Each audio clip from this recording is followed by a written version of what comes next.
آج آپ دیکھ سکتے ہیں کہ مسلمان کا خون بہا رہا ہے. آج آپ کے سامنے موجودہ صورتحال ہے. بارڈر پہ ہو, سرحد پہ ہو, یا ملک کے اندر ہو یا ملک کے باہر ہو, آج مسلمان ایک دوسرے کا خون بہانا یہ جناب اپنے لیے شرف سمجھ رہے ہیں. عجیب بات ہے یار. آپ اس پہ توجہ فرمائیں, حضور کی امت کتنی بڑی ہے, کتنی بڑی ہے. 56-57 اسلامی ملک ہیں. پھر جو اس کے علاوہ ممالک ہیں کافروں کے, ان میں بھی مسلمان رہتے ہیں نا. اتنی بڑی حضور کی امت ہے, تقریباً 2 ارب کے قریب مسلمان ہیں. لیکن حضور کی امت میں کوئی ایک شخص بھی کھڑا ہو کہ یہ نہیں کہہ سکتا کہ مجھے اپنے مسلمان بھائی پہ پورا یقین ہے. اور حضور کی امت کا خون اس قدر سستا سمجھا جا رہا ہے, الیاذ باللہ. اس طرح کا ماحول کبھی بنا ہی نہیں ہے.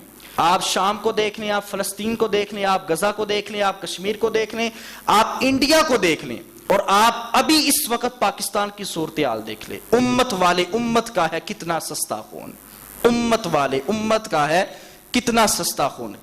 یہ وہ امت ہے جس کے لیے سرکار نے پتھر کھائے تھے, اور یہ وہ امت ہے جس کے لیے سرکار نے راتوں کو جاگ جاگ کے اللہ کے حضور رو رو کے دعائیں کی تھی. اور یہی وہ امت ہے کہ جس کے لیے سرکار نے طرح طرح کی تکلیفیں برداشت کی. اور یہی وہ امت ہے کہ جس کے لیے سرکار نے اپنا آبائی وطن مکہ شریف بھی چھوڑ دیا تھا.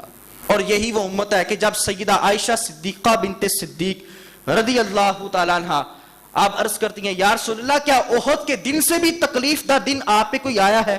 تو سرکار نے فرمایا, ہاں عائشہ, وہ دن مجھ پر سب سے زیادہ سخت ترین دن تھا کہ جب میں تمہاری قوم کو اللہ کا پیغام سنانے گیا تھا, یعنی کہ طائف والوں کو.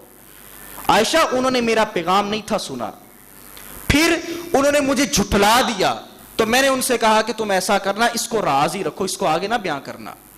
لیکن عائشہ وہ اتنے بدبخت تھے کہ انہوں نے اوباش لڑکے مجھ محمد کے پیچھے لگا دیے, جو مجھ پر پتھر مارتے تھے, پتھراؤ کرتے تھے, یہاں تک کہ سر سے لے کر پاؤں تک سرکار علیہ السلام کا جسم اقدس خون سے رنگ گیا. اور سرکار تھک کے نیچے بیٹھ جایا کرتے تھے, تو وہ اوباش لڑکے آگے آتے, سرکار کو پھر اٹھاتے اور پھر پتھراؤ کرتے تھے, اور سرکار پہ معاذ اللہ اس طرح جملے کستے تھے, مذاق اڑاتے تھے. تو فرمایا عائشہ وہ دن مجھ پر بڑا سخت تھا.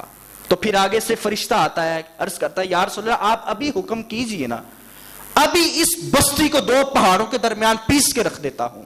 اللہ اکبر. یار حضور کی اپنی امت کے ساتھ محبت دیکھیں. جوانوں, کیا کبھی حضور سے اتنی محبت کی ہے؟ ہاں نہ تو کریں. جتنے بیٹھے ہیں یار, فکر معاش میں اس قدر دب چکے ہیں, کبھی ہم نے حضور کو یاد ہی نہیں کیا, ہم یاد ہی نہیں کرتے.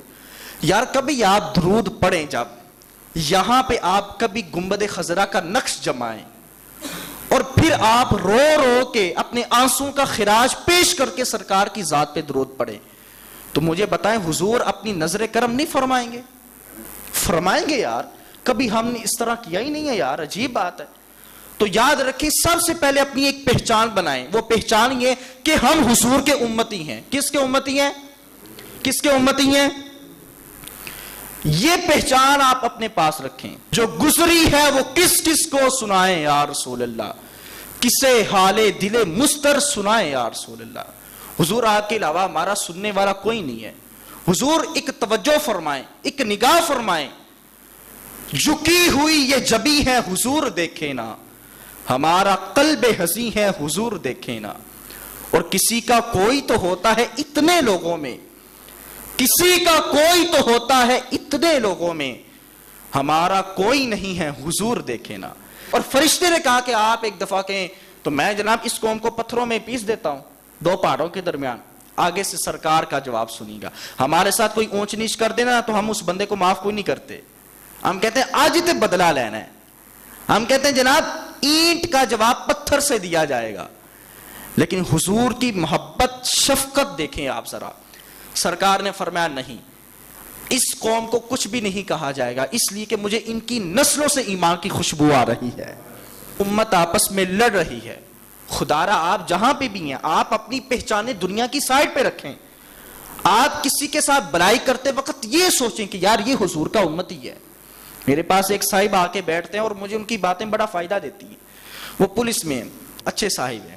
وہ کہتے ہیں میں جب چلان کے لیے کوئی گاڑی روکتا ہوں نا, تو آ کے بڑے بڑے لوگ نہ ترلے کرتے ہیں کہ بس ایک دفعہ چھاڑ دو, اگو نہیں ہون لگا. کوئی کہے گا میں جناب ایم این اے دا کچھ لگنا, کوئی کہے گا میں ایس ایچ او دا کچھ لگنا, تے منو چھڑ دیو کہ میں حضور کا امتی لگتا ہوں, لہذا مجھے معاف کر دو. وہ کہتے ہیں کبھی کسی نے یہ کہا ہی نہیں ہے. اپنی پہچان جہاں پہ گم ہو گئی ہے اس کو لے کے آئیں, اور یہ کہ میں فلاں ہوں نا یہ چھوڑ دیں, یہ اپنی پہچان بنائیں کہ میں حضور کا امتی ہوتا ہوں. فخر سے کہیں کہ اس امت میں آنے کے لیے موسیٰ جیسے انبیاء نے التجائیں کی تھی, تمنائیں کی تھی. آج آپ ایک بنے, ایک قوم بنے, ایک امت بنے.